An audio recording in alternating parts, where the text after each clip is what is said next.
দর্শন আজকে থাকতে পারলো না। প্রথমত বম্বেতে একটা কাজে গেছে, তো থাকলে খুবই ভালো হতো। বিকজ দর্শনা অভিনেত্রী হিসেবে, হ্যাঁ, মানুষজন একটুখানি আমার মনে হয় যে যেহেতু ওকে খুব সুন্দর দেখতে, সেই জন্য একটুখানি অভিনয়ের দিকটা সবসময় সেকেন্ডারি হয়েছে আমার মনে হয়। এটা একান্তই আমার মতামত, বাকিদের আলাদা হতেই পারে। তো সেক্ষেত্রে মেট্রো এনদিনও বলো, যারা যারা দেখেছেন তারা জানেন অভিনয় যেটা সে আমি চোখের সামনে দেখেছি। পঙ্কজ ত্রিপাঠী প্রিমিয়ারের পর এসে ওকে কিভাবে বলছে যে কত ভালো অভিনেত্রী, যেটা অনুরাগ বাসু দেখেছিল ওর মধ্যে, যেটা দেবালয় ভট্টাচার্য দেখেছেন, সেইটা গর্গির মা, সেটা মানুষজন দেখতে সঙ্গে মানে কাজ করতে পারাটাই একটা বিশাল বড় অ্যাচিভমেন্ট আই ফিল।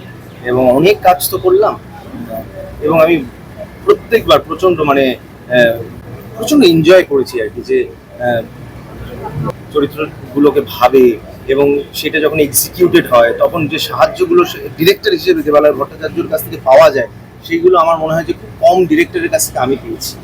তো সেই ক্ষেত্রে মানে আমি তো ওয়েট করে থাকি দেবালয়দা আবার কবে কোনো চরিত্র নিয়ে আমাকে ফোন করবে, এবং সেটা নিয়ে ব্রেন স্টর্ম করবো আমরা, এবং সেখান থেকে সেই জিনিসটা ফুটিয়ে তুলবো এবং মানুষ সেটা দেখবে। এবং বেশিরভাগ ভালোবেসেছে, কয়েকটা কাজ তো কাল্ট করে দিয়েছে।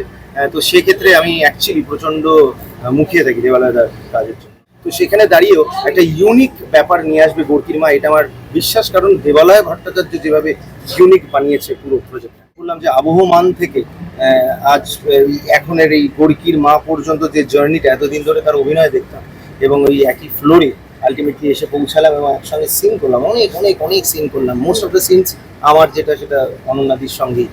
তো সেক্ষেত্রে এইটা তো মানে ট্রেজার করে রাখার মতো একটা অভিজ্ঞতা। এবং মানে অ্যাকচুয়ালি অনন্যাদি ভাবতেই পারে বা সবাই ভাবতেই পারে আমি হয়তো খুব বেশি বলছি, অ্যাকচুয়ালি আমি যেটা বলছি খুব কম বলছি। আমার কাছে আমার ভোক্যাবটা অতটা স্ট্রং নয় যে আমি সেই ফিলিংটা বোঝাতে পারবো যে অনন্যা চ্যাটার্জির সঙ্গে অভিনয় করে আমার যেটা হয়েছে, যে উপলব্ধিটা হয়েছে। পাওয়ার এক্সেলেন্স অ্যাক্টর তো, তো সেক্ষেত্রে অনেক কিছু শিখেছি এবং ইনক্রেডিবল অ্যাক্টর, প্রচন্ড ভালো লেগেছে। মানে আমি সত্যি ক্যামেলিয়াকে এবং দেবালয়টাকে অসংখ্য ধন্যবাদ আমাকে এই চরিত্রের জন্য ভাবার জন্য, যে আমি অনন্যাদির সঙ্গে স্ক্রিন শেয়ার করতে পেরেছি। দর্শন